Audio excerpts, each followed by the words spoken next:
આજકાલના લોકો માટે પરિવાર કેટલો જરૂરી હોવો જોઈએ કે કોઈ પણ વસ્તુ છે પરવાનગી વગર નથી થવાની.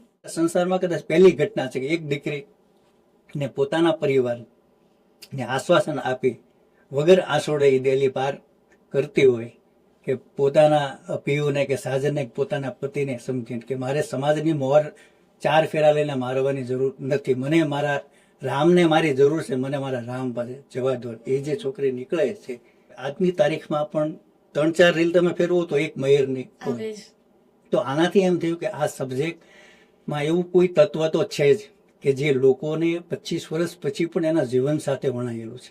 તો આ મૂવીને આપણે પરિવાર રિલીઝ કરવી જોઈએ, પૈસા કમાવા માટે જ નહીં પણ આજના દર્શકોને જે ફેમિલીઓ વિખરાઈ ચૂકેલા છે, જે બીભત્સ થઈ ગયા છે બધા, બરાબર, બધાને પ્રાઇવેસી જોવે છે અને આખી લાઈફ આપણે મોબાઈલને શરણે કરી દીધી છે. તો ઘરમાં કાકા કાકી કે દાદા દાદી કોણ છે ખબર જ નથી, ખાલી અંકલ અને આંટી કોઈ પણ હોય, બરાબર. એ જે સંબંધોના જે ઊંઘ જે છે એ આજના છોકરાઓને ખબર જ નથી ને. તો એને માટે આ ફિલ્મ અને મલ્ટીપલ લેવલની બનાવી અને પછી હિતેનભાઈને અમે જોઈ કે હવે આ આપણે આ વસ્તુ